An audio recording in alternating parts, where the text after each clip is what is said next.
you. Nice weather we're having. Yes. Well, You may sit down if you'd like. are you sure? I'd hate to interrupt your reading. Oh, really, sit. I would like very much to have you do so. The light is too bad for reading, and I would prefer to talk. Well, if you insist. You know, you've got to be the stunningest girl I've ever seen. Honest. I had my eye on you since yesterday. Yesterday? Didn't know someone was bowled over by those pretty lamps of yours, did you, honeysuckle? Whoever you are, you must remember that I am a lady. I will excuse the remark you have just made because it was doubtless not an unnatural one in your circle. I asked you to sit down. If the invitation must constitute me your honeysuckle, consider it withdrawn. Sorry, I'm sorry. I didn't mean to offend you. It's just that, well, there are girls in parks, you know. That is, of course, you don't know. But... Abandon the subject, if you please. Of course I know. Right. Now, tell me about these people passing and crowding each way along these paths. Where are they going? Why do they hurry so? Are they happy? It is interesting to watch them, isn't it? The wonderful drama of life. Some are going to supper and others are going to, other places. One can't help but wonder what their histories are. Yes. How fascinating they seem to me. Rushing about with their petty little dreams and their common worries. I come here to sit because here only can I be near the great, common, throbbing heart of humanity. My part in life is cast where its beating is never felt.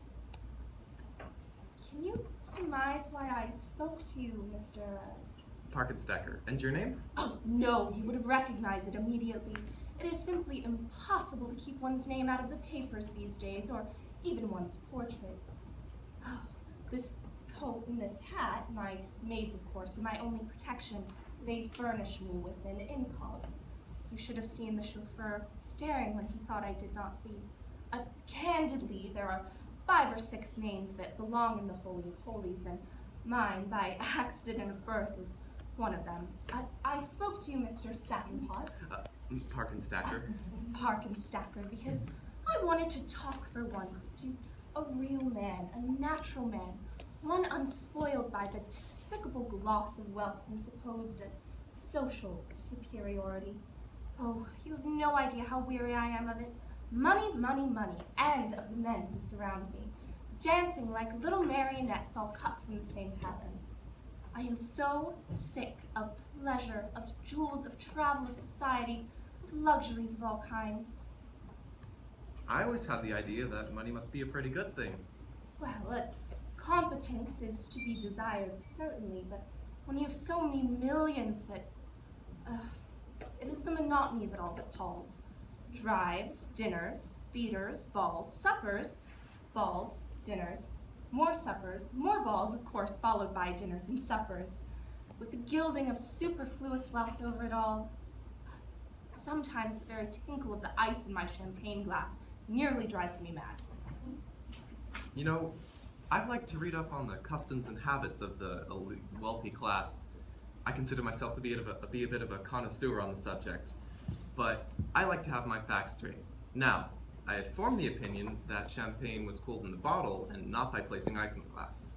Oh, well, you must understand that we of the non-useful class depend for our amusement upon departure from the precedent.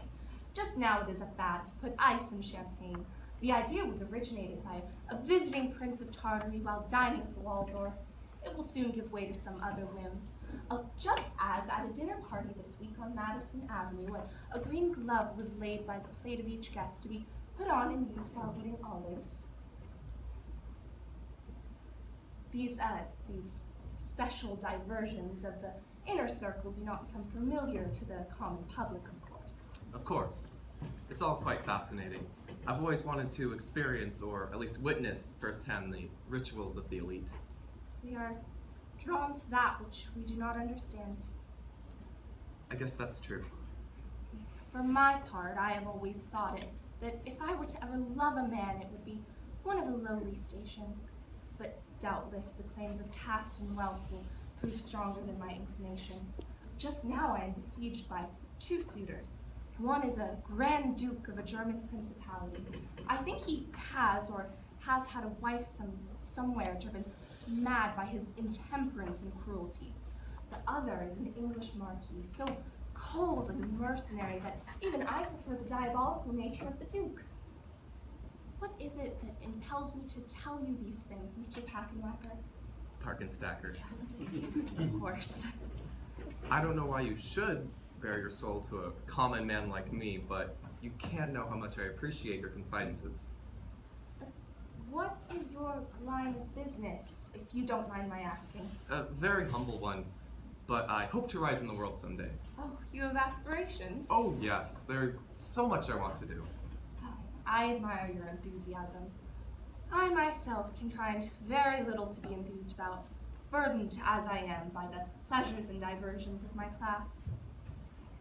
Did you mean it before when you said you could love a man of lowly station? Oh, indeed I did, but I said might.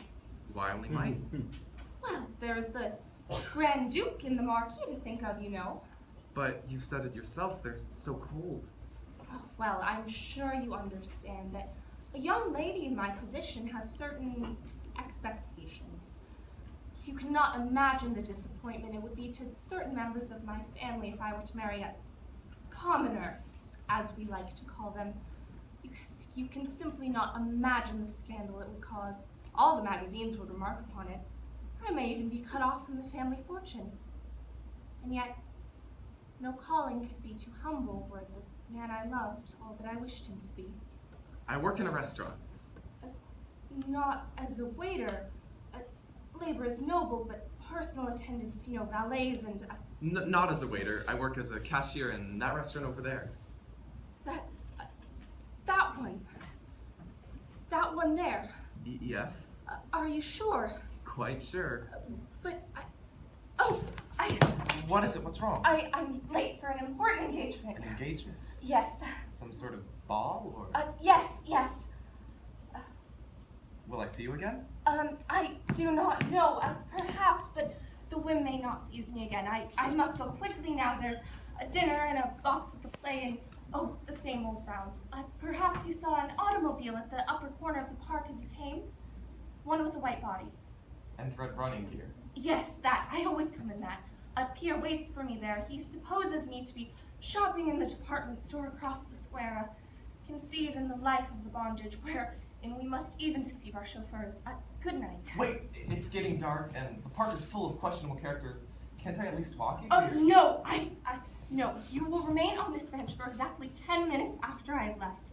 I do not mean to question your intentions, but as you are probably aware, autos generally bear the monogram of their owners. Again, good night. Mary Jane? Mary Jane Parker, what on earth are you doing out here? Don't you know what time it is? To whom are you speaking, madame? To whom am I? To you. Who do you think, you ninny? Then I am sure I do not know what you're talking about. Your shift started 15 minutes ago. Oh. Mr. Over there spoons in a rage. This is the third time this month you've been late. You better get yourself over there and into uniform before he cuts you loose for good. Go on now. I know you can't afford to miss a paycheck. Oh. You must have me confused with someone else. Confused with? Why, Mary Jane Parker, we've known each other for 3 years. We swapped shifts. Have you been drinking? Why are you wearing that ridiculous hat? I'm so sorry, Mr. Porkenblogger. Parkinstacker. Parkinstacker? Parkinstacker? Yes, Parkinstacker. As in the Parkinstackers? From the society pages? The society pages? If only I was so fortunate. You must excuse me, my chauffeur is waiting. Chauffeur? What kind of crazy airs are you putting on? You've never had a chauffeur in your life. You don't even own an automobile. I do so. Since when? Oh, get away from me! I don't know you. You have been drinking. I'm going to tell your mother. Wait, you forgot your...